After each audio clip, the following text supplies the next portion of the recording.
Hello friends, welcome back to my channel UFS updates for stock, जहाँ पे मैं आपको स्टॉक मार्केट से रिलेटेड हर एक लेटेस्ट अपडेट्स देने की कोशिश करता हूँ और आपको गाइड भी करने की कोशिश करता हूँ। तो आज है 1 अप्रैल, आप एक न्यू फाइनेंशियल ईयर का बिगनिंग फाइनेंशियल ईयर 26 का एक्चुअली आज ही से बिगनिंग है। और बिगनिंग तो वैसा ही हुआ जैसा कि एक्सपेक्टेड था, मतलब बाज़ार में बहुत ज़्यादा गिरावट ही देखने को मिला। आप देख सकते हैं सेंसेक्स में ऑलमोस्ट 2% के करीब गिरावट है, निफ्टी 50 भी 1.5% गिरावट है, बैंक निफ्टी भी सेम 1.5% गिरावट है। और आज का गिरावट में जो एक अलग जो बात देखने को मिला वो यही एक्चुअली है कि मार्केट लेट से 1.5 से 2% गिरा है, बट बहुत लोग ऐसे होंगे जिनका कि पोर्टफोलियो में भी सिर्फ 1% ही गिरा हो या फिर 0.5% गिरा हो, या फिर कुछ लोगों का तो पोर्टफोलियो एक्चुअली आज भी प्लस में है। मेरा खुद का पोर्टफोलियो मैं बता रहा हूँ आज प्लस में था, ऑलमोस्ट 2% के करीब। तो इस रीज़न को भी समझते हैं कि ऐसा कैसे हुआ। नॉर्मली तो मार्केट 1% गिरता है तो पोर्टफोलियो 2-3% गिर जाता है, बट आज उल्टा कैसे हो गया इसको भी समझते हैं। तो इसका जो रीज़न है कि मार्केट से बहुत कम पोर्टफोलियो क्यों गया, तो इसका रीज़न ये है। आप यहाँ पे देख सकते हैं एक्चुअली कि आज स्मॉल कैप्स और मिड कैप्स में जो है गिरावट बहुत लिमिटेड था। यहाँ पे गिरावट ज़्यादा नहीं हुआ। ओके, स्मॉल कैप्स तो 1% भी नहीं गिरा। मिड कैप भी आप देख सकते हैं क्लोज टू 1%। ओके, ये मिड कैप 50 का एक्चुअली है। और मैं अगर आपको मिड कैप 100 दिखाऊँ तो वो 1% से कम ही गिरा है। तो अगर आपका पोर्टफोलियो में भर भर के mid caps and small caps ही होंगे तो आज तो आप बच गए, मैं ये कहूँगा। ऐसा नहीं कि गिरावट ये जो mid caps and small caps indices में गिरावट नहीं आएंगे, तो बट एटलीस्ट आज के लिए तो बच गए। तो आज का गिरावट ये तो समझ आ गया कि मेजरली जो है लार्ज कैप जो है, बहुत ज़्यादा जो लार्ज कैप है उन्हीं के वजह से आज के गिरावट हुआ है। तो देखते हैं, एनालाइज करते हैं बाज़ार को। इस गिरावट को हमने ऊपर से तो समझ लिया, थोड़ा और एनालाइज करते हैं। तो गिरावट का पहला रीज़न तो सबको पहले से पता था कि ट्रम्प टैरिफ, वो खैर उससे मैं उसके आगे बात करता हूँ। तो दूसरा जो गिरावट था बाज़ार में वो था दोस्तों फाइनेंशियल स्टॉक्स के कारण बाज़ार में बहुत गिरावट आया। ओके, आपको पता है कि सारे जो अलग अलग जो सेक्टर्स है उसमें सबसे ज़्यादा फाइनेंशियल स्टॉक्स का ही वेटेज है निफ्टी में। तो फाइनेंशियल स्टॉक्स में भी सबसे ज़्यादा किसका वेटेज है? अगर मैं बैंक निफ्टी का बात करूँ तो वहाँ पे भी सबसे ज़्यादा वेटेज है ये HDFC बैंक का। तो आप देख सकते हैं वो 3.3% डाउन था। उसके बाद बैंक निफ्टी में सेकंड नंबर पे सबसे ज़्यादा वेटेज है ICICI बैंक का।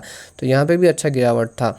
और पूरा ओवरऑल अगर मार्केट का मैं बात करूँ अब निफ्टी 50 में, तो उसमें भी दोस्तों रिलायंस का भी बहुत ज़्यादा वेटेज है, तो वो भी गिरावट, वहाँ पे भी ऑलमोस्ट 2% का गिरावट देखने को मिला। तो जो निफ्टी का जो मतलब दिग्गज जो मैं शेयर करूँगा जिसका कि मतलब वेटेज बहुत ज़्यादा है निफ्टी 50 में, वहाँ पे हमें अच्छा खासा गिरावट देखने को मिला। और गिरावट सिर्फ यहीं तक एक्चुअली नहीं रहा, गिरावट एक और जगह अच्छा खासा आया और वो जगह है IT स्टॉक्स। ओके, एक्चुअली कल ही मैं देख रहा था कि गोल्डमैन सैक्स ने अमेरिका में रिसेशन आने की जो परसेंटेज के जो चांसेस है, वो पहले जो 20% था उसे उन्होंने बढ़ा के 35% कर दिया। गोल्डमैन सैक्स ने, पहले उनका मानना था कि 20% चांसेस है रिसेशन आने का, अब 25% से बढ़ा के 35% कर दिया गया है। अब हमारे इंडिया में जो IT कंपनी है ये तो भर भर के US से पैसा कमाती है, US को सर्विस करके।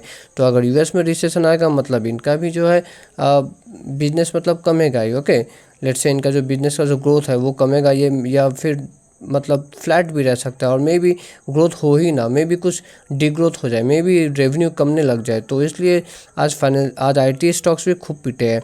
तो फाइनेंशियल स्टॉक्स भी पिटे, मैंने दिखाया आपको HDFC ICICI bank, IT stocks भी पिटे। ओके, और रिलायंस भी पिटा। मतलब फाइनेंशियल सेक्टर, IT सेक्टर और ऑयल एंड गैस, तो तीनों अगर इन तीनों को कंबाइन करें ना तो निफ्टी में इन तीनों का वेटेज ही 50% से ज़्यादा है। ओके, तो अगर 50% से ज़्यादा वाले स्टॉक्स में ही अगर अच्छा खासा गिरावट है तो निफ्टी कैसे बचेगा? आते हैं कुछ और रीज़न समझते हैं गिरावट का। तो इसमें एक और रीज़न जो आज निकल के आया वो है दोस्तों रशिया पे भी अब अभी जो है डोनाल्ड ट्रंप मतलब टैरिफ लगाने की सोच रहे हैं। अब पता नहीं कितने 200 पे टैरिफ लगाएंगे।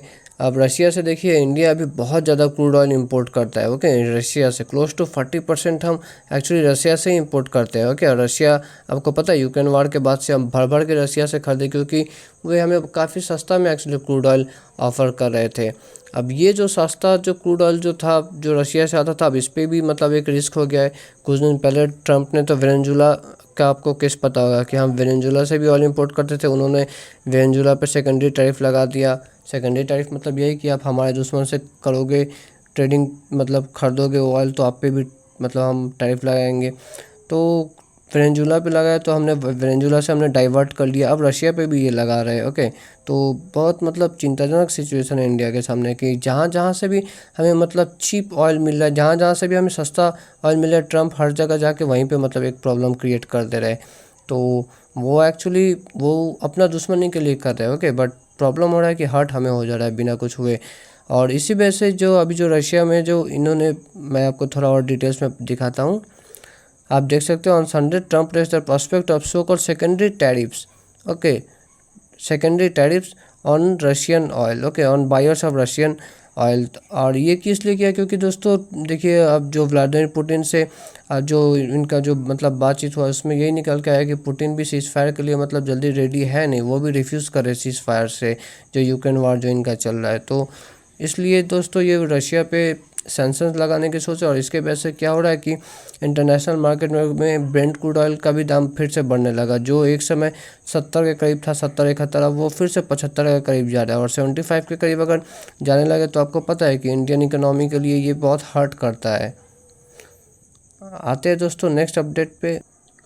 नेक्स्ट अपडेट एक्चुअली यही है कि गोल्डमैन सैक्स ने, मैंने एक्चुअली आपको बता दिया है कि ये पहले जो यूएस में इन्होंने जो प्रेडिक्ट किया था कि रिसेशन आने के चांसेस क्लोज टू 20% है, अब वो बढ़ा के 35% कर दिया गया है। तो इस वजह से इसका इम्पैक्ट कहाँ पे है, हमारे इंडियन आईटी सेक्टर्स पे है। ओके, आईटी सेक्टर के कंपनी भी आज खूब पिटे हैं, इन्फोसिस, टीसीएस, ये सारे दिग्गज आईटी शेयर्स पिटे हैं। नेक्स्ट आते हैं रिलायंस शेयर पे। तो रिलायंस तो मतलब शेयर तो ठीक है, अभी तो मैं बोलूँगा वैल्यूएशन वाइज कंपनी अच्छा ही है, बट हाँ यहाँ पे भी नेगेटिव माहौल ही है, क्योंकि कुछ दिन पहले मैंने जो बताया कि वेनेजुला से ट्रेडिंग तो बंद करना पड़ा रिलायंस को। रशिया से भी अब ऐसा लग रहा है कि मतलब ऑयल इंपोर्ट में दिक्कतें होंगी।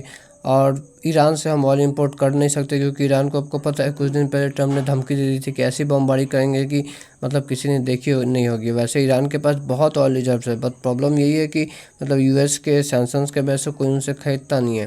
तो चीप ऑयल ना मिलने के वजह से अब रिलायंस शेयर में भी एक प्रेशर आता है, क्योंकि इनका ऑयल एंड रिफाइनरी वाला जो बिजनेस है उस पर भी मतलब एक डेंट पड़ता है, इम्पैक्ट आता है। तो आज के दोस्तों इस वीडियो में इतना ही।